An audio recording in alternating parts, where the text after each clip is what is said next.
Hindi naman talaga masyadong gago ang mga nakikita mo. Tayong lahat ay may mga pagbabago rin na hindi natin nakikita, pero nakikita natin sa iba ang mga mali na hindi mo dapat tinatanggap. Kung may ganun lang talaga, dapat tinatanggap mo at dapat wini-welcome mo ang mga pagbabago. Wini-welcome mo ang kaibahan ng mundo ngayon at dapat ganun lang tanggapin na ganun lang. Ganun lang talaga sa mundo ngayon. Ganun dapat ang iisipin mo na normal lang ang lahat kung hindi magulo. Ganun lang talagang magulo kasi magulo lang talaga dapat. Wala naman talagang iba dun, hindi normal lang talaga lahat yun. Ganun, wala ka nang iisipin mga kalokohan na iisip mo na di tama dapat at di mali. Lahat naman ang nakikita mo ay tama lang, na ganun lang talaga ang gulo sa mundo. Ganun, lahat ng nakikita mo ay normal lang at wala ka naman talagang dapat iisipin ng mga bagay na nagkakagulo na sa mundo. Hindi naman talaga ganun kagago ang mga nakikita mo. Ganun, lahat ng nakikita mo ay pawang tutuhanan lang, na ganun lang talaga ang nakikita mo. Kaya tatanggapin mo dapat ang iba. Ang mga iba ay tatanggapin mo. Ganun, welcome lang, welcoming mo. Ganun yung pinagsasabi ko ngayon, welcome lang. Welcome lang ay sagot sa mundo. Welcoming mo lang ang lahat ng nakikita mong gulo. Welcoming mo lang ang lahat ng nakikita mong gago o kaya masyadong gago. Ganun, dapat sasabihin mo sa sarili mo, masyadong gago na yan pero ganun, kupal na yan. Ganun, pero ganun, hindi talaga ganun kagulo yun. Kasi ganun lang talaga ang normal yun. At wala tayong iisip ng masama ng mga bagay.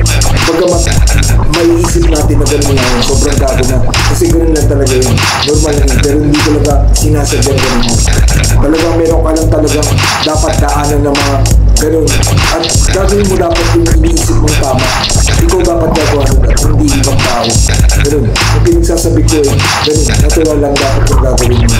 Kasi yung mga tao, natural lang din yung ginagawa. Ganun lang kaibig yung masasabihin ko ngayon.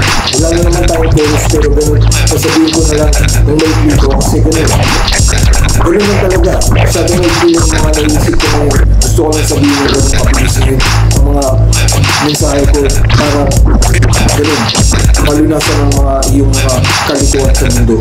Ganun, Merry Christmas and Happy New Year. Ganun, wala pang New Year. Merry Christmas, aftermath pa lang ng Pasko ngayon. At ganun tayo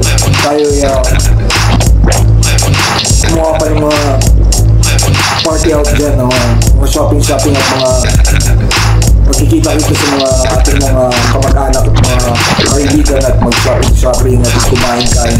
At ako ay gusto rin talaga yung mga natanggap ko. Kasi binili ko na lahat ng mga kailangan ko. At yun, hindi naman talaga tago. Yun, hindi talaga tago. Kaso, wala na naman ang pera. Yun, okay lang yun kasi hindi na naman talaga na ako makakabili ng mga yosi na binibili ko talaga kasi wala na talagang nakikita sa mga 7-Eleven yung mga binibili kong sigarilyo na gusto ko kasi gano'n, wala talagang problema ngayon kung yung gano'n lang, yung yosi lang kasi gano'n, ginagawa natin ng parang makita na gano'n, parang gago na talaga yung mga yosi ngayon na masyadong content na hindi natin mabili kasi nauubos ka agad sa ating mga tindahan at gano'n, masasabing gano'n, normal lang yun, natural lang yun kasi gano'n lang talaga ang mundo, hindi ko pabago. Christ, makinig palagi.